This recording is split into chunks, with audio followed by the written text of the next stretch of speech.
ডেলিভারির জন্য ধরো প্রেগনেন্সির একদম ফার্স্ট। অধ্যাপক ডক্টর মুনিরা ফেরদৌসী দীর্ঘদিন ধরে কাজ করছেন প্রসূতি, স্ত্রীরোগ, বন্ধ্যাত্ব, জরায়ু ও স্তন ক্যান্সার নিয়ে। ছিলেন শহীদ সোহরাওয়ার্দী মেডিকেল কলেজ ও হাসপাতালের স্ত্রীরোগ ও প্রসূতি বিভাগের বিভাগীয় প্রধান। স্বাভাবিক প্রসব না হলে সিজারি যখন রীতি হয়ে দাঁড়িয়েছে, তখন ওই হাসপাতালে থাকা অবস্থায় তিনি উদ্যোগ নেন সিজারের পরিবর্তে ইন্ডাকশন পদ্ধতি ব্যবহার করে কোনো কাটা ছেঁড়া ছাড়া সন্তান প্রসবের। আমরা যে কাজটা করলাম, আমরা খুব অল্প 200 জনের উপরে কাজ করেছিলাম, তখন কোভিড সিচুয়েশন ছিল। সেই সময় দেখলাম যে 200 জনের উপরে কাজ করলাম, কিন্তু 65% পেশেন্টের যার নর্মাল ডেলিভারি হওয়ার কথা ছিল না, তারও কিন্তু নর্মাল ডেলিভারি হয়েছিল। এই পদ্ধতিতে জরায়ুতে ফলিক ক্যাথেটার ব্যবহার করে এবং মিজোপোস্টাল জুস খাইয়ে স্বাভাবিক প্রসব করানো হয়। এতে বড় রকমের সাফল্য পান তিনি। সময় তার পোস্ট ডেটেড প্রেগনেন্সি, ডেট পার হয়ে গেছে, তারপরেও তার জরায়ুর মুখ খুলছে না। এইসব ক্ষেত্রে এবং কিছু কন্ডিশনের কথা আমি বলেছি, এই ধরনের ক্ষেত্রে আমরা ইন্টারসার্ভিক্যাল ক্যাথেটার যদি আমরা জরায়ুর মুখে প্রতিস্থাপন করে দিয়ে দিই, আমরা যদি জরায়ুর মুখে খুব সাবধানে অ্যাসেপ্টিক উপায়ে দিয়ে আমরা বেলুন আছে একটা, বেলুনটা আমরা ফুলিয়ে দিই। বেলুনটা ফুলিয়ে দিলে জরায়ুর মুখে ওই বেলুনটা বসে যায় এবং এই ক্যাথেটার দিয়ে আমরা জরায়ুর মুখ কিন্তু 5 সেন্টিমিটার পর্যন্ত খুলে দিতে পারি।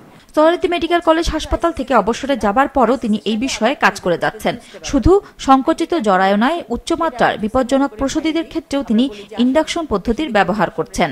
আমরা কিন্তু এই ধরনের পেশেন্ট নেই যে যার হবে বা ডেলিভারির জন্য সে রেডি হয়ে আসছে, জরায়ুর মুখ খুলে গেছে, এই পেশেন্টের উপরে করিনি।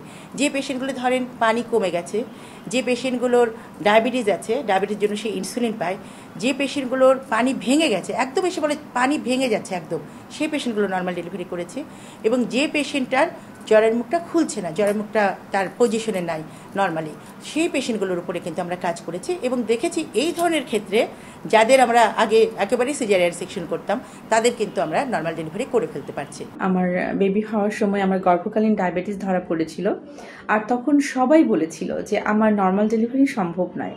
কিন্তু ডক্টর মুনিরা ফেরদৌসী ম্যামের অভিজ্ঞতা, আত্মবিশ্বাস এবং পারদর্শিতার কারণে আমার নর্মাল ডেলিভারি সম্ভব হয়েছে। অ্যাট লাস্টলি ইন্ডাকশন পদ্ধতি ইউজ করে উনি আমার সুস্থ একটি বাচ্চা উপহার দিয়েছে। যার প্রথম শিশুর জন্ম হয়েছে সিজারের মাধ্যমে, তাদের পরবর্তী শিশুর জন্ম যেন স্বাভাবিকভাবে হয় তা নিয়েও কাজ করছেন তিনি। এখানেও অ্যাসেসমেন্ট করতে হয় যে কত দিনের ভিতরে তার সেকেন্ড ডেলিভারিটা হচ্ছে, তারপরে তার স্কার্ট থিকনেসটা কেমন আছে, এবং ভিবেক করলে যে সবারই করতে পারবো এটাও না, এটা জেনে পেশেন্ট আসে এবং আমাদের ভিবেক ডেলিভারির সংখ্যা অনেক ভালো। ডক্টর মুনিরা ফেরদৌসী মনে করেন, স্বাভাবিক প্রসব বাড়াতে চিকিৎসকদের প্রশিক্ষণ, অবকাঠামোগত উন্নয়ন এবং জাতীয় একটি গাইডলাইন তৈরি প্রয়োজন। আমরা একটু বাধাগ্রস্ত হয়ে এই জন্য যে লজিস্টিক সাপোর্ট যদি আমার না থাকে, তাহলে আমি কিভাবে একটা এই নর্মাল ডেলিভারি কিভাবে আমি মনিটরিং করব। এই জন্য কিছু কিছু ক্ষেত্রে দেখবেন যে আমাদের দূর দূরান্ত বা পেরিফেরি অঞ্চলগুলোতে সিজারিয়ান সেকশন হয়ে যায়। তো এইটাকে বাড়াতে হলে যে কাজটা আমি করছি সেটা নিয়ে কিন্তু আমাদেরকে অনেক দূরে এগিয়ে যেতে হলে ট্রেনিংয়ের ব্যবস্থা করতে হবে এবং আমাকে লজিস্টিক সাপোর্ট দিতে হবে।